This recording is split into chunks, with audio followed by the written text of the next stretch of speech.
Olá, meus irmãos, que a graça e a paz do Senhor Jesus esteja com você. Estamos aqui para estudar mais uma lição da Escola Bíblica Dominical, desta feita estudando a lição de adulto da editora Betel, que traz por tema Sermão do Monte, a ética, os valores e a relevância dos ensinos de Jesus Cristo. E o comentarista da lição desse terceiro trimestre é o bispo Abner Ferreira. E a lição de hoje é a lição de número 4, que traz o título O Sal da Terra e a Luz do Mundo. O texto áureo está registrado em Marcos, capítulo 9, verso 50, que diz assim: Bom é o sal, mas se o sal se tornar insulso, com que o adubareis? Tende sal em vós mesmo e paz uns com os outros. A verdade aplicada diz ainda: em um mundo em trevas e corrupto, somos chamados e capacitados a sermos diferentes e influenciadores para a glória de Deus. Então nós vemos aí que o Senhor Jesus, ele nos orienta e nos ordena, digamos assim, a termos sal em nós mesmos, porque vivemos num mundo de trevas, num mundo corrupto, e diante de tudo isso que acontece, nós somos chamados e capacitados a sermos diferentes e influenciadores para a glória de Deus. O texto de referência está registrado em Mateus, capítulo de número 5, do versículo 13 ao 16, que diz: Vós sois o sal da terra, e se o sal for insípido, com que se há de salgar? Para nada mais presta, senão para se lançar fora e ser pisado pelos homens. Vós sois a luz do mundo. Não se pode esconder uma cidade edificada sobre um monte, nem se acende a candeia e se coloca debaixo do alqueire, mas no velador, e dá luz a todos que estão na casa.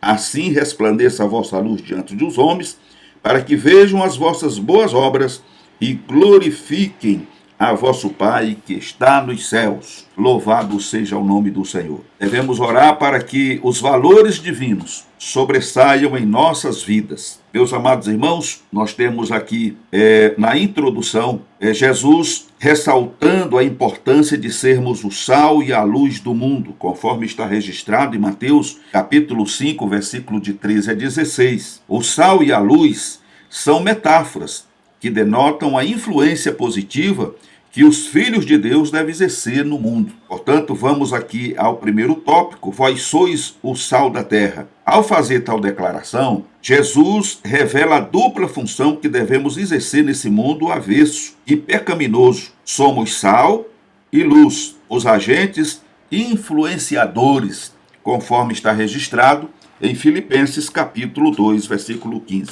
E o Senhor nos dá aqui uma dupla função: sal e luz. Sal para salgar, sal para conservar e preservar, porque nós sabemos perfeitamente qual é a função do sal. O sal, ele tem a função, né, de dar sabor, mas ao mesmo tempo ele preserva aquele alimento.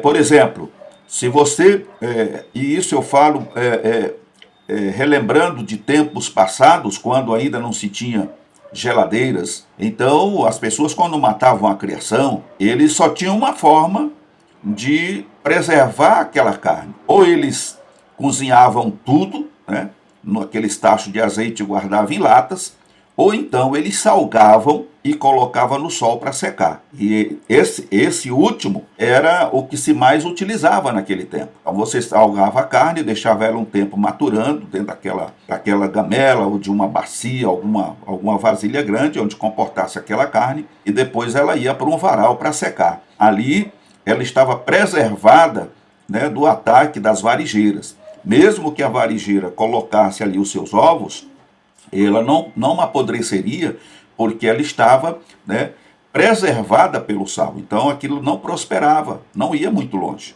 Ok, meus queridos irmãos? Então o sal, ele tinha essa finalidade, não só de trazer o sabor, mas também de preservar. E Jesus, ele compara o seu servo, a sua igreja, como sendo o sal da terra. Por quê? Porque nós estamos vivendo num mundo, né, corrompido, num mundo onde a podridão do pecado é tremenda. E como sal, nós temos, né, esta obrigação de preservar isso aqui enquanto trabalhamos para resgatar aqueles que estão perecendo. Louvado seja o nome do Senhor. O segundo ponto é sobre a questão da luz.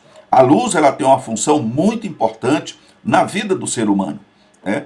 Não, e Jesus ele dá um exemplo dizendo que a gente jamais vai acender uma candeia, né, ou uma lâmpada, como nos dias atuais em que vivemos, aonde a gente tem a luz elétrica, pegar, por exemplo, uma lâmpada, né, um bico de luz, colocar na tomada ali, né, puxar a extensão e aí colocar ali um balde, alguma coisa em cima, para ele iluminar somente dentro do balde. Então isso não resolve. Mas qual é a função, né, específica de uma luz, de uma lâmpada, ou de uma lamparina, ou de uma candeia?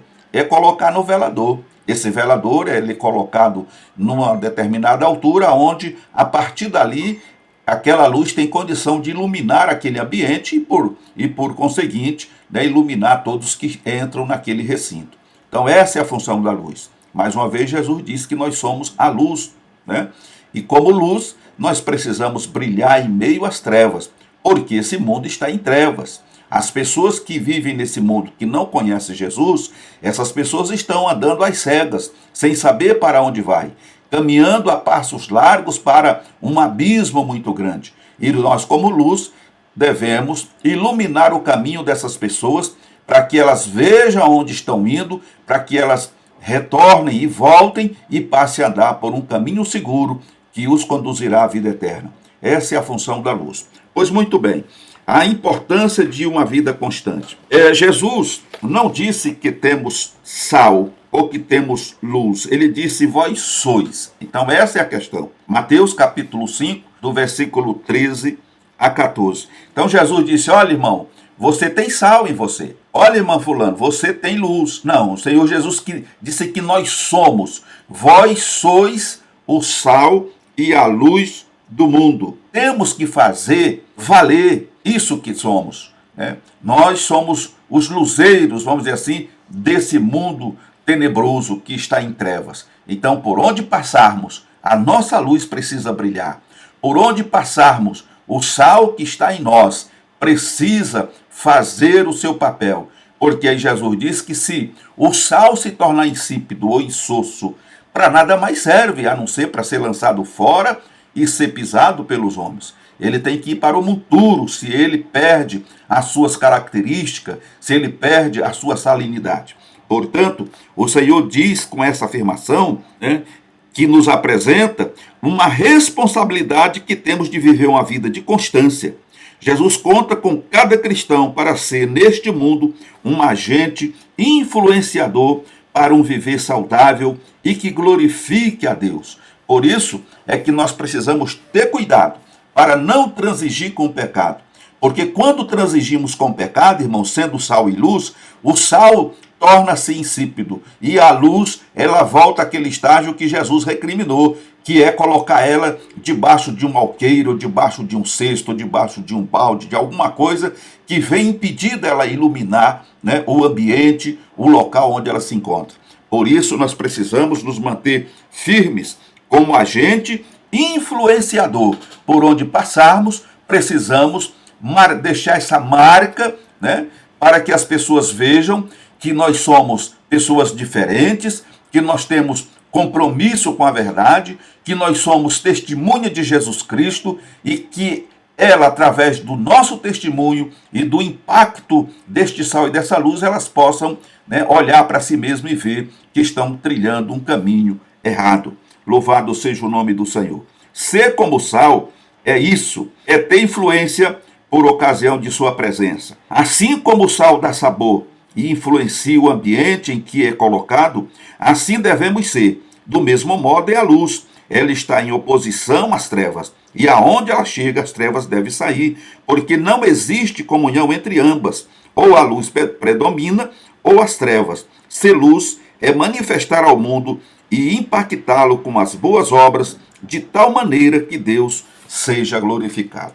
Então, essa é uma verdade perene, aonde nós, como servos do Senhor, devemos impactar o ambiente aonde nós nos encontramos. As pessoas precisam ser impactadas, né, com esse poder glorioso da luz que está em nós, que somos nós, através de um bom testemunho, através da prática da justiça e do amor, porque nós já fomos resgatados do mundo.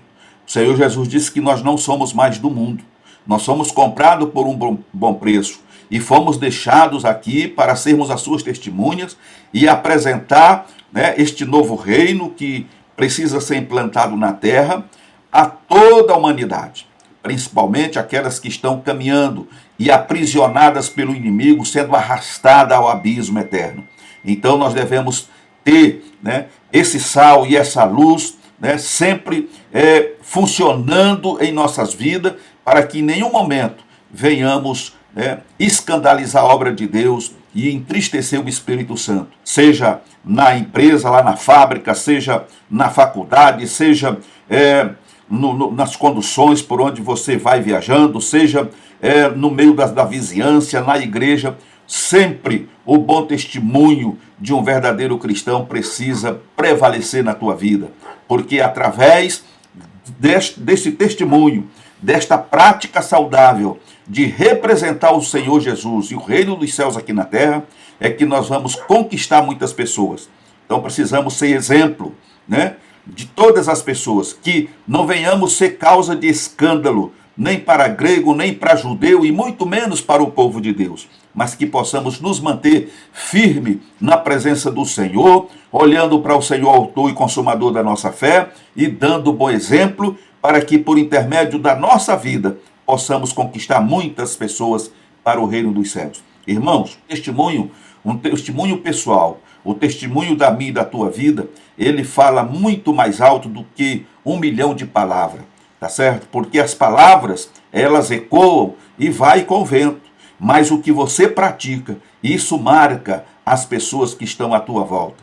Muitas pessoas, eu já tenho ouvido dizer que se é para ser um cristão como fulano ou como cicrano, eles preferem continuar da forma que estão.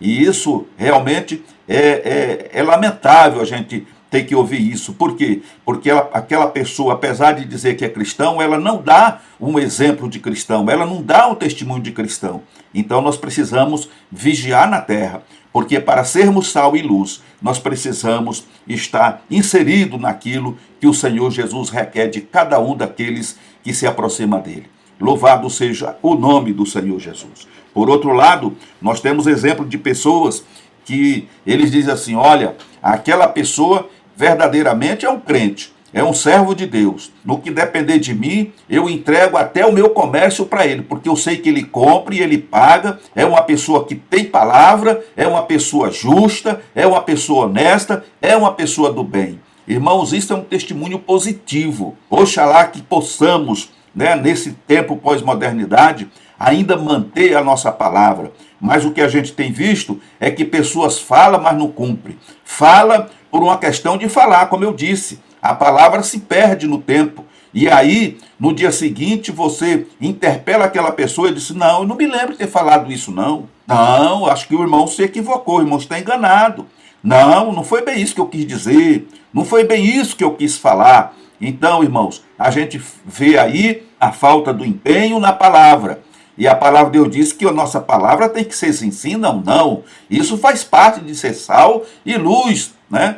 Porque se nós, né, não mantivermos a nossa palavra, né, então isso é procedência maligna. Então nós precisamos primar pela verdade, andar na verdade e sermos verdadeiros naquilo que fazemos, para que o nome do Senhor seja glorificado. No segundo ponto, nós vemos aqui o poder relevante do sal. John Stott disse que a salinidade do cristão é o seu caráter, conforme descrito nas bem-aventuranças. É discipulado cristão verdadeiro, visível em atos e palavra, conforme registra 1 Pedro, capítulo 2, verso 9. No comentário, todas as parábolas da Bíblia, há uma citação feita pelo Dr. Campbell acerca do sal. Ele nos diz que o sal é asséptico, não antisséptico. O antisséptico é contrário ao veneno, é capaz de curar. Asséptico é algo destituído de veneno. Nesse caso, o sal nunca cura a corrupção. Ele a previne, ou seja, se a carne estiver contaminada e corrompida, ele nem a descontaminará, nem purificará. Ele impedirá que a corrupção se espalhe, não permitindo que todo o resto se contamine. Agindo como sal, cada servo de Deus é um instrumento do Senhor que impede a proliferação do mal. Eis a importância de não se tornar insípido nesse mundo, conforme registra Marcos capítulo 9, verso 50. Então nós vemos aí que a função do sal não é ser antisséptico. Quando a gente usa um remédio antisséptico, ele tem um agente em si que combate o veneno que está na ferida, ou a inflamação, ou a infecção. Mas o sal, ele é asséptico, ou seja, ele é um elemento que ele preserva, né? Então, quando eu falei a princípio que a gente usava, né, em 1900 e antigamente, ainda no século XIX para o século XX, quando ele não se possuía geladeira, então naquele período, para se preservar, se conservar alguma coisa, era através do sal. Então, qual era a função de se colocar, né, ou o objetivo de se colocar o sal na carne? Era para que evitasse a podridão, porque a carne, ela ficando sem um preservativo, sem um agente que venha preservar a sua integridade, ela automaticamente, em dado algumas horas, né, ou dia, ela vai entrar em estado de putrefação. Então, a função do sal ali era preservar aquele alimento, aquela carne. E ali, né, aquela carne depois de maturada, porque ela tinha que passar um período debaixo misturada naquele sal, e a partir daquele momento aquela carne era colocada num varal, né, como a gente costuma fazer para estender roupa, e a partir dali recebia a luz do sol, o calor do sol, e aquela carne secava. E hoje a gente ainda costuma ter, né, nessas casas do norte aí, a chamada carne de sol, né? Essa é uma carne que ela é preparada dessa forma, né? Quando ia se utilizar a carne, logicamente ela tem que passar por um período de dessalgamento, tem que dessalgar aquela carne, porque ela tem um teor muito alto de sal, que é justamente aquilo que a preserva. Então o Senhor Jesus, ele diz que nós somos o sal. E esse sal, conforme diz aqui, né, o John Stott, esse sal, ele nada mais é do que o nosso caráter. E esse caráter, irmão, esse caráter que eu e você precisamos ter sempre, ele não é algo que acontece da noite para o dia, ou assim por vontade própria, mas ele é produzido através do Espírito Santo. Então, quando o Espírito Santo vem habitar em nós e nós nos tornamos submissos e passamos a viver sob o domínio do Espírito Santo, uma das coisas que o Espírito Santo vai realizar na nossa vida é a mudança, né? Ele vai mudar o nosso caráter. Antes você não tinha caráter. Antes você vivia na imoralidade. Antes você falava e não cumpria. Você mentia como se falasse a verdade. Enfim, você tinha uma série de coisas que não era compatível com uma nova criatura, como viver, né, viver num novo reino, que é agora o reino de Deus. Então, a partir do momento que você se submete a viver sob o auspício de Jesus Cristo, então o Espírito Santo vem trazendo para mim e para você essa mudança, né? Tudo aquilo que é contra a vontade de Deus, que é contra os desígnios de Deus, o Espírito Santo passa a trabalhar e a modificar em nosso viver, à medida em que nós vamos dando ao Espírito Santo o espaço para ele trabalhar em nossas vidas. Então, esse sal, ele nada mais é do que o nosso caráter, conforme está escrito nas bem-aventuranças. É o discipulado cristão verdadeiro, visível em atos e palavras. Então, você mentia, você passa a não mentir mais. A verdade passa a ser prioridade na sua vida. Eu costumo dizer, irmãos, que uma mentira, ela pode prevalecer por muito tempo. Você pode sustentar uma mentira por muito tempo, ao ponto, talvez, até de se esquecer da verdade e achar que a mentira se tornou a verdade. Mas uma coisa é certa, a mentira jamais vai prevalecer por todo o tempo. Há um momento em que a verdade vem à tona. E quando a verdade chega, toda mentira, toda narrativa do diabo cai por terra. Tá certo, irmãos? Então a mentira, ela é, como alguns pregadores, historiadores dizem, que ela é a filha mais velha do diabo, porque o diabo é o pai da mentira. Então, se ele é o pai da mentira, logicamente a mentira é a filha dele, mas ela não prevalece por todo o tempo, ela só prevalece por um tempo. Então veja que a partir do momento em que eu, você, nós nos voltamos para Deus, uma das coisas que o Espírito Santo fez de imediato foi expelir aquele espírito maligno, imundo, que habitava em mim e habitava em você, como Jesus, ele fala muito bem. Então ele é expulso e ele passa agora a viver e andar por lugares áridos, procurando uma outra morada. Então, enquanto o Espírito Santo estiver em mim, estiver em você, estiver em nós, nós teremos essa preservação do caráter e da moral. Louvado seja o nome do Senhor Jesus, tanto em atos como em palavras. Está registrado em 1 Pedro, capítulo 2, verso 9. E aí nós vemos aqui, louvado seja o nome do Senhor, né, que aí, complementando aqui, o Dr. Campbell, ele nos diz que o sal é asséptico, que nós já falamos, né? Não antisséptico. E aí nós falamos aí sobre a questão da preservação. Ele previne, é uma prevenção. Então eu não quero que algo se estrague, então eu aplico sal. E aquele sal vai garantir, né, a integridade daquele produto, daquela carne a qual eu estou preservando. Louvado seja o nome do Senhor. O terceiro ponto vem dizendo que o sal é o sal que provoca sede. Sabemos que o sal provoca sede. E a pergunta é: que tipo de sede estamos provocando nas pessoas acerca de Cristo? É uma questão que nós precisamos analisar. Nós sabemos que quando nós comemos algo salgado, a sede é despertada. E nós precisamos beber bastante água para poder dissolver aquele sal, para que ele automaticamente venha a sair através, né, da urina. Porque se a gente não beber água, aquilo pode trazer prejuízo para a nossa saúde. Não é à toa que hoje existem muitas pessoas com problema de pedra nos rins e uma série de coisas, porque às vezes não estão bebendo água suficiente para dissolver, né, e eliminar esse sal que está no organismo. Por outro lado, no sentido espiritual, como sal, a pergunta é: que tipo de sede estamos provocando nas pessoas acerca de Cristo? Será que a nossa vida está atraindo as pessoas para virem a Cristo ou expulsando-as? Então, a gente volta àquele ponto, o ponto de número 2.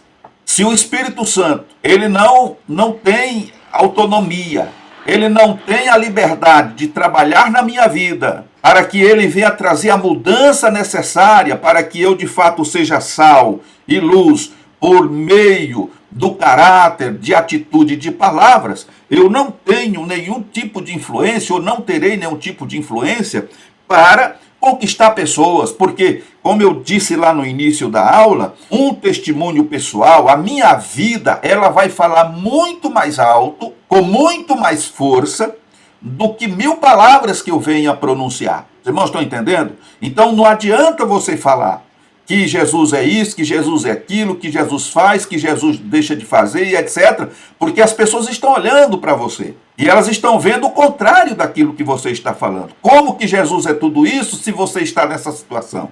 Você está compreendendo? Como é que você pode dizer que Jesus é bom, que Jesus cura, que Jesus liberta, se você não vive isso? Então é preciso a gente analisar isso perfeitamente, para que a gente realmente possa ser testemunho. Porque quando lá na igreja primitiva, irmãos, quando eles pregavam a palavra, as pessoas não só ouviam, mas como viam, né, o resultado daquilo que estava sendo dito. E infelizmente nós não temos isso hoje. Por quê? Porque nós deixamos de ser sal, nós deixamos de ser luz, nós estamos vivendo uma vida de prazeres materiais, em busca de coisas materiais, e temos deixado o santo para abraçar o profano. Essa é uma verdade. E nós precisamos voltar. E às vezes eu tenho ouvido pastores antigos, né, que ainda estão entre nós, dizendo: irmãos, nós precisamos voltar às raízes. Aquele evangelho do início da igreja. Mas o problema, irmãos, é que nem todos querem pagar um preço. Porque para voltar às raízes, nós precisamos voltar à prática da oração, à prática do jejum, à prática da meditação bíblica. Enfim, nós temos que descer, irmão. E as pessoas hoje estão numa posição tão elevada que elas não querem se submeter a isso. Hoje existe aí discurso já pronto para você, é simplesmente pegar e com conhecimento teológico você faz ali um salamaleque e aplica na igreja, mas você não vê o resultado da parte de Deus chegando para aquela igreja, batismo com o Espírito Santo, renovo espiritual, né? Dons espirituais sendo entregue à igreja, você não vê mais cegos sendo curado, você não vê coxos se levantando, paralíticos saindo das cadeiras de roda, câncer sendo expelido, enfim, você não vê mais isso, por quê? Porque está faltando sal, porque está faltando a luz, porque as pessoas se acostumaram com esse evangelho raso, aonde só fala de prosperidade, só fala de riqueza, só fala de bens materiais, e as pessoas estão sofrendo, e por conta disso, muitas pessoas hoje querem ver, são discípulos de Tomé, eles querem ver para crer, e aonde não há sinais e maravilhas, irmãos, as pessoas não se submetem a Cristo. Falar que Jesus salva, que Jesus cura, que Jesus liberta, e não ver isso acontecer na prática, isso não passa de uma falácia. Mas as pessoas estão contentes com isso, porque a maioria delas, elas estão querendo mesmo, um ambiente onde elas podem continuar pecando, mas ao mesmo tempo, adorando a Deus, cantando e fazendo tudo aquele salamaleque todo lá. Só que isso é errado, irmão, isso não vai levar a lugar nenhum. Nós temos que voltar à palavra, e a palavra tem que estar em nós. É o que Jesus diz. Se as minhas palavras estiverem em vós, pedireis o que quiseres e vos será feito. Se a palavra não estiver em nós não vamos conseguir nada. Seremos um crente nominal, um morto-vivo, andando aí como um ambulante, para cima e para baixo. Pensamos que somos, mas não somos nada. E o maior perigo é que no dia da volta de Jesus ainda podemos ser deixados para trás, porque estamos vivendo na mentira. E essa mentira vai cair por terra no dia em que Jesus voltar. Ou você for ao encontro com ele, ao invés de você ir ao paraíso, você vai descer para o abismo, para o sofrimento. Então que o Senhor tenha misericórdia de nós e que nós possamos assumir um posicionamento verdadeiro, aonde possamos ser verdadeiras testemunhas de Jesus, sendo sal e luz aqui neste mundo. Louvado seja o nome do Senhor Jesus. No tópico de número 2, nós vamos ver aqui o Senhor dizendo que nós somos a luz do mundo. Não existe outro motivo para a existência da luz a não ser para que ilumine.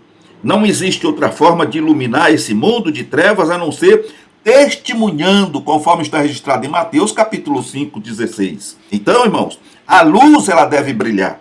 Brilhar faz parte da natureza da luz, é para isso que ela existe. Jesus disse que somos luz para esse mundo. Como filhos de Deus, devemos brilhar em meio às densas trevas desse mundo pecaminoso. Mateus capítulo 5, do verso 14 ao versículo 16. Como podemos nos tornar um luzeiro moral e espiritual neste mundo, avesso à vontade de Deus? Obedecendo a sua palavra, guardando os seus mandamentos, dando bom testemunho para os incrédulos, para aqueles que estão dentro e fora da casa do Senhor, dando um bom testemunho no meio da nossa família, porque muitas vezes, irmão, lá na igreja, você aparenta ser um crente santo, um crente espiritual, às vezes chama até a atenção de outras pessoas, como esse irmão é espiritual, como essa irmã é crente, mas lá na casa dele, misericórdia, só Jesus na causa, é um verdadeiro instrumento de Satanás. Às vezes, na sociedade, é da mesma forma. Então a pergunta é, como podemos nos tornar um luzeiro moral e espiritual neste mundo avesso à vontade de Deus? Vivendo de acordo com as Escrituras. Esse é o primeiro ponto. Nosso compromisso com Jesus Cristo deve nos conduzir a viver uma vida que sirva também de modelo para aqueles que estão ao nosso redor. É um andar diferente. Eu sempre costumo dizer, irmãos, e isso eu ouvi N vezes, aprendi com os meus pastores em tempos passados, quando eles diziam, irmãos, nós não podemos andar de mãos dadas com o mundo. O mundo, a cada período, ele traz aí uma moda diferente. Mas quando o mundo vem com seu modismo, a gente está indo do outro lado da rua. Ele vem pelo lado, nós vamos pelo outro. Quando ele está voltando, nós estamos vindo. Ele está indo pela outra calçada, nós vamos pela calçada de cá. Ou seja, você nunca vai andar de conformidade ou de mão dada ou de braços dados com o pecado, com o mundo. Por quê? Porque o nosso viver, irmão, tem que ser diferente. Nós temos um viver diferente. A palavra de Deus nos dá um padrão de vida espiritual, de vida de um verdadeiro cidadão dos céus. Nós não fazemos parte desse mundo corrompido. Nós estamos no mundo, mas não somos do mundo. Hoje, eu, você e nós fazemos parte do reino de Deus. Nós nos tornamos cidadãos dos céus. Amém? Nós somos verdadeiros cidadãos do reino dos céus. Então, irmãos, aqui na terra, nós somos embaixadores de Cristo, mas não podemos viver a vida que este mundo oferece, da forma como ele vive. É por isso de sermos sal e luz, porque através desse viver novo, dessa viver diferente, conforme o comentarista faz aqui, nós vamos, nos sobressair, trazendo assim uma curiosidade, um chamar de atenção para as pessoas que ainda vivem nesse mundo corrompido. E é por meio do bom testemunho, é por meio da justiça que nós vamos trabalhar, aplicar, pela nossa maneira de viver, sendo justos, honestos, amando a Deus e ao próximo como a nós mesmos, é que nós teremos condições de atrair as pessoas para esse novo reino. As pessoas vão se interessar e perguntar: como é que eu faço para fazer parte deste reino? Aí você vai dizer: você precisa crer em Jesus como teu Senhor e Salvador, aceitá-lo como teu Salvador, teus pecados serão perdoados e você então passará a ser filho do Deus Altíssimo e passará a fazer parte desta grande família que faz parte do reino de Deus. Louvado seja o nome do Senhor Jesus. Diz aqui ainda, como já falamos aqui, em meio às trevas morais que ofuscam a humanidade, a igreja faz resplandecer o brilho da esperança. Filipenses capítulo 2, verso 15. É isso que o Senhor espera da igreja. Embora muitos estão ofuscados por aí, estão com as suas lâmpadas praticamente apagadas, não tem nem azeite na vasilha, mas o Senhor espera que em meio a essas trevas morais, de corrupção, que ofuscam a humanidade, a igreja faça resplandecer o brilho da esperança. Não se pode esconder uma luz. Esse é o segundo ponto que Jesus trata conosco. Jesus deixou bem claro que a luz foi criada para iluminar, e isto não pode acontecer se ela estiver escondida.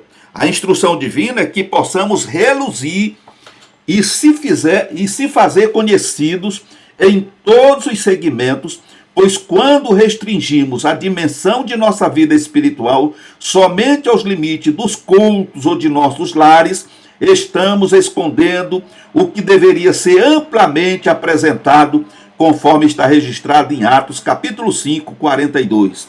Devemos observar bem o que Jesus está dizendo, pois podemos estar apenas pregando para nós mesmos, e com isso estamos limitando o alcance do potencial que nos foi oferecido por ele.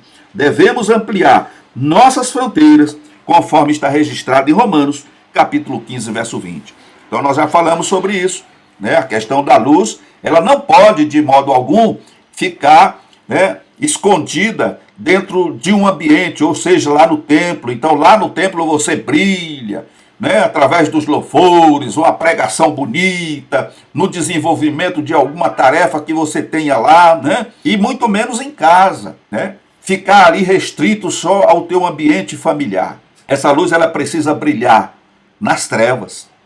Ela precisa brilhar, como já falei a princípio, lá na universidade, lá no colégio, lá na indústria onde você trabalha, no hospital, em meio à sociedade, no comércio, na sociedade de um modo geral. Essa luz precisa brilhar, porque é a partir daí, meus queridos, que você vai ser notado. As pessoas vão ver como você age, como você trata as pessoas, e a partir daí elas, com certeza, elas vão se interessar. E você terá também uma facilidade de poder falar de Jesus para essas pessoas.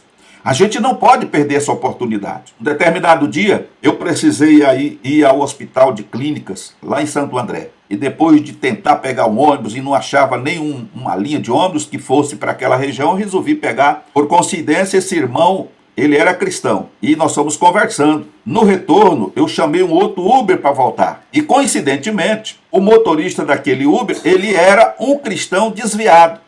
E no trajeto, ele perguntou para mim, falou: o senhor é crente? Eu não falei para ele, nem me identifiquei que era um cristão. Mas ele, talvez por ver o meu jeito, ele perguntou: o senhor é crente? Eu falei: graças a Deus. Ele falou: rapaz, eu já fui crente, hoje eu estou parado. E ali foi para mim uma brecha, né, uma oportunidade de falar de Jesus para ele e adverti-lo acerca da volta de Cristo. Pois se ele era conhecedor da verdade, viver daquela maneira que ele estava vivendo, né, afastado do Senhor Jesus, né, e praticando coisas que não agradam o Senhor, ele estava correndo um sério risco de ser deixado para trás. E nós tivemos ali por uns 15, 20 minutos, que foi o tempo que durou a viagem, de falar de Jesus, e quando chegamos aqui, ele, na frente da minha casa, ele me agradeceu e falou: eu vou estar indo para a igreja. Eu sinto que eu preciso consertar a minha vida com Deus. E eu agradeço a Deus pelo Senhor ter me alertado, porque eu tinha essa consciência, mas eu precisava de que realmente alguém falasse aquilo que eu só tinha pensado. Então, ele demonstrou ali que o que eu falei para ele, o Espírito Santo já estava falando na sua mente e no seu coração. Então, irmãos, isso é importante. Ser luz é isso. É você estar atento às oportunidades que o Senhor Jesus te dá. Não se acanhar. Afinal de contas, o Senhor não nos chamou para sermos crentes secretos, né? Embora que muitos tenham vivido dessa forma. Mas nós temos que fazer brilhar nossa luz em todos os cantos. E aonde o Senhor te der o sentimento que você precisa falar com alguém, você precisa falar com ele, porque você não sabe, eu não sei, nós não sabemos, de repente, aquela é a última oportunidade que aquela pessoa terá para ouvir falar do Senhor Jesus. E talvez seja o momento em que ela se arrependa dos seus maus caminhos e se converta a Cristo, e ao passar para a eternidade, não perca a sua salvação. Portanto, irmãos, a responsabilidade de sal e de luz, ela é muito grande, e ela está sobre os meus e os teus ombros, e precisamos atentar para isso, porque no dia que nos encontrarmos com o Senhor, Ele com certeza vai pedir conta daquilo que nós fizemos e deixamos de fazer. Louvado seja o nome do Senhor por isso. No terceiro tópico, nós temos aqui falando sobre a nossa responsabilidade como sal e luz. Existe uma perfeita harmonia entre o sal e a luz. Porém, num gesto muito elegante e amoroso, Jesus nos advertiu acerca de nossa importância em mantê-los sempre ativos. Primeiro, tende sal em vós mesmo. Esse é um ponto que nós precisamos atentar muito. Precisamos ter sal em nós mesmos. Com essa amorosa advertência, o Senhor nos convida a priorizar a nossa essência. Ter sal em si mesmo é julgar o pecado, primeiramente, em nossas próprias vidas. Que honra existe em ensinar outros a fazerem o que nunca fizemos? Então não existe nenhuma honra. Ter sal é permitir que o Espírito Santo e a palavra nos limpe e elimine os elementos destrutivos que existem dentro de nós, conforme está registrado no Salmo 119, verso 9, Marcos capítulo 7, 21 a 23. A palavra de Deus nos limpa, nos traz paz, nos prepara da melhor maneira para a obra mais importante para a qual fomos chamados neste mundo, anunciar o evangelho de nosso Senhor Jesus Cristo. Somos o sal da terra e o nosso Deus espera que exerçamos essa influência benéfica e purificadora para manter o verdadeiro caráter cristão e integridade, conforme Mateus capítulo 5, verso 13. Então, irmãos, ter sal em nós mesmos é nos manter íntegro, porque como diz aqui, que honra existe ou existirá em ensinar os outros a fazer o certo se nós não estamos fazendo. Aí nós podemos ser comparados com os saduceus, com os fariseus, né? Os mestres da lei do passado, que obrigavam as pessoas a fazer coisas que ele nem sequer com o dedo mindinho queria mover. E aí a nossa religião será uma religião falsa, uma religião adulterada, porque ela não está dentro da conformidade que o Senhor exige, né? Ter sal é permitir que o Espírito Santo e a palavra nos limpe e elimine os elementos destrutivos que existem dentro de nós, né? Então a palavra de Deus nos limpa, nos traz paz e nos prepara da melhor maneira para a obra mais importante para a qual fomos chamados neste mundo, que é anunciar o evangelho, né? Porque somos sal da terra e nosso Deus espera que exerçamos essa influência benéfica que purifica e que mantém o verdadeiro caráter cristão. Ou seja, eu preciso estar atento aos meus erros. Porque, irmãos, nós somos pecadores, sim. E o comentarista, ele fala isso. Ter sal em si mesmo é julgar o pecado primeiramente em nossas próprias vidas. Então eu jamais posso apontar para o irmão ou para a irmã por algo que ela está fazendo ou que ela fez, sendo que eu estou na mesma canoa. Mas quando eu me corrijo, quando eu me entrego ao Senhor Jesus e estou sob o domínio do Espírito Santo, eu consigo enxergar os meus erros, como Jesus aconselha. Primeiro eu venho tirar, a trave que está no meu olho, para depois tirar o argueiro que está no olho do irmão. Se eu viver da forma como Jesus está determinando aqui, eu tenho capacidade e condição de me colocar numa posição e chamar a atenção dos meus irmãos para que eles também observem. É aquilo que Paulo ensina, quando ele diz, sejais os meus imitadores como eu sou de Deus. Paulo estava dizendo isso porque ele tinha consciência de que ele estava no centro da vontade de Deus e estava cumprindo com a vontade de Deus. E é exatamente o que eu preciso fazer. É exatamente isso que nós precisamos fazer. Porque não temos condições de chamar a atenção, de tentar corrigir, de tentar exortar alguém, quando esse alguém olha para você e percebe que você está pior do que ele. Isso acaba trazendo escândalo para a obra do Senhor. Infelizmente, Jesus disse que é necessário que o escândalo venha. Mas ai daquele por quem vem o escândalo. Por isso precisamos vigiar na terra. Quem pratica a verdade vem para a luz. Esse é um ponto crucial. Observemos que a mesma advertência dada ao sal também foi dada à luz. Se o sal pode perder o sabor, a luz também pode perder seu brilho, conforme está registrado em Mateus capítulo 5:16. Duas coisas importantes chamam nossa atenção. Primeiro, os que praticam a verdade vêm para a luz. Segundo, quem é luz deve ser exemplo da verdade. Essa é a nossa responsabilidade para com aqueles que nos observam, conforme registra João 3:21. Que influência pode ter uma lamparina apagada na escuridão? Nenhuma. Assim também é a vida de um cristão sem o brilho da graça divina em sua vida. Cuidemos para que a nossa lâmpada não se apague, como as das 5 virgens loucas, registrada em Mateus 25, verso 8. A ausência da luz na vida de um cristão pode significar várias coisas, inclusive uma vida de trevas, conforme registra 2 Coríntios, capítulo 6, verso 14. Então aqui está, irmãos, que quem pratica a verdade vem para a luz. Então, se eu ando na verdade,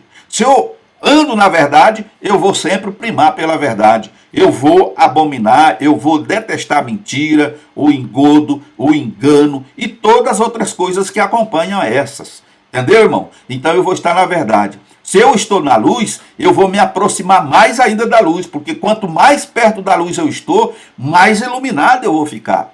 E como eu sou luz, se eu estou na verdade, eu tenho condições de brilhar muito mais. Louvado seja o nome do Senhor. Porque fora disso, o que acontece é que eu vou correr o risco de estar em trevas. E aí, uma lamparina apagada, ela não serve para nada. Como um sal que perde o sabor também não serve para nada. Então, nós precisamos ter sabor e precisamos ser luz. Louvado seja o nome do Senhor. Sal e luz, uma perfeita combinação. Aqui no ponto 3. Enquanto o sal serve para dar sabor, onde penetra, a luz deve, por sua vez, iluminar o ambiente onde a escuridão é predominante. Como seria um mundo sem sal e sem luz? Somente assim podemos compreender a importância do que Jesus falou acerca de nossa posição nesse mundo. O sal impede e interrompe a corrupção. Essa é a nossa responsabilidade, impedir que o mal avance e, como luz, devemos compartilhar a verdade, mostrando o caminho de Deus aos perdidos. Ser sal e luz é uma questão apenas de identidade. É isso o que Jesus disse que somos. Mateus 5, verso 13. Somos veículos por meio dos quais a luz brilha para que os homens tenham fome e sede de Cristo e possam conhecer o caminho. Louvado seja o nome do Senhor Jesus. Como sal e da luz suplementam-se entre si. Então veja, irmão, que sendo sal, o cristão faz brotar na pessoa que está na escuridão o desejo e a sede de ser algo diferente, e como luz, ele mostra como essa sede pode ser satisfeita. Como sal e luz, podemos tanto despertar o apetite quanto a satisfazê-lo. Jesus nos chamou para exercer influência por onde passamos. Ele nos nomeou para que dessemos fruto, conforme está registrado em João, capítulo 15 e versículo 16. Como sal, impedimos a propagação do mal e como luz, promovemos a verdade e a salvação. Louvado seja o nome do Senhor para todo sempre. E concluindo, dizemos que somos sal da terra e luz do mundo. Jesus não somente revelou a responsabilidade que temos nesse mundo, mas ressaltou também as virtudes que acrescentou na vida de todos nós. Portanto, meus irmãos, que possamos continuar sendo sal e luz, e que este sal e essa luz não perca o sabor e nem a sua luminosidade, mas que possamos continuar sendo testemunhas de Jesus nesse mundo tenebroso, até o dia em que Jesus voltar para levar o seu povo daqui desta terra. Bendito seja o nome do Senhor Jesus. E assim chegamos à conclusão desta aula, agradecendo ao Senhor por você, por todos que estão participando conosco da escola dominical e agradecido ao Senhor por essa rica oportunidade. E se Ele o quiser, estaremos de volta numa outra oportunidade para juntos estudarmos mais uma lição da escola bíblica dominical. Fiquem todos na paz do Senhor Jesus.